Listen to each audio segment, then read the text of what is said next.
Halo semuanya, perkenalkan nama saya Fitri Rahmadini dengan NIM 210305004. Saya berasal dari grup 3, pasangan 2, mata kuliah praktikum kimia pangan. Asisten laboratorium saya adalah Kak Perisya Salsabila Adilista. Dosen pengampu saya adalah Ibu Linda Masniari Lubis, STP MSI. Di sini saya akan menjelaskan mengenai reaksi pencoklatan. Reaksi pencoklatan merupakan proses pembentukan pigmen berwarna kuning yang akan segera berubah menjadi coklat gelap. Proses pencoklatan dapat dibagi menjadi dua reaksi utama. Yang pertama adalah reaksi pencoklatan enzimatis dan yang kedua adalah reaksi pencoklatan non-enzimatis. Baiklah, selanjutnya saya akan menjelaskan mengenai reaksi pencoklatan enzimatis. Reaksi pencoklatan enzimatis adalah proses kimia yang terjadi pada buah-buahan dan sayuran oleh enzim polifenol oksidase yang menghasilkan pigmen warna coklat atau melanin. Proses pencoklatan enzimatis memerlukan enzim polifenol oksidase dan oksigen untuk berhubungan dengan substrat tersebut. Selanjutnya saya akan menjelaskan mengenai proses pencoklatan non-enzimatis. Proses pencoklatan non-enzimatis disebabkan oleh reaksi pencoklatan tanpa pengaruh dari enzim. Proses pencoklatan non-enzimatis biasanya terjadi saat pengolahan berlangsung.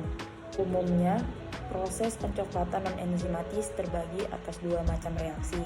Yang pertama adalah reaksi Maillard dan yang kedua adalah karamelisasi.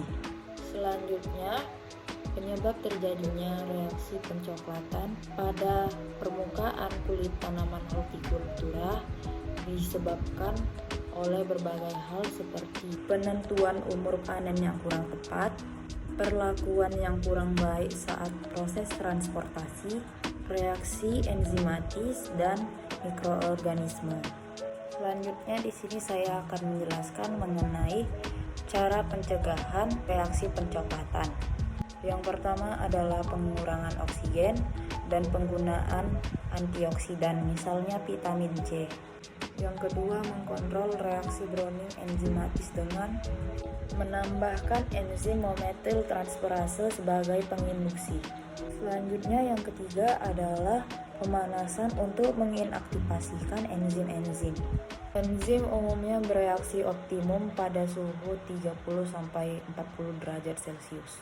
Pada suhu 45 derajat Celcius, enzim mulai terdenaturasi. Dan pada suhu 60 derajat Celcius, enzim telah mengalami dekomposisi. Yang keempat adalah perendaman dengan asam askorbat. Kelima, perendaman dengan natrium metadisulfit.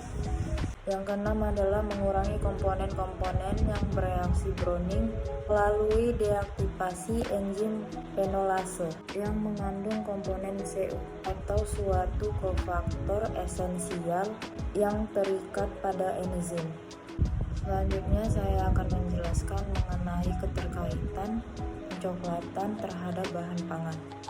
Pencoklatan yang terjadi pada bahan pangan akan menghilangkan nilai gizi dan dapat merusak warna dan flavor.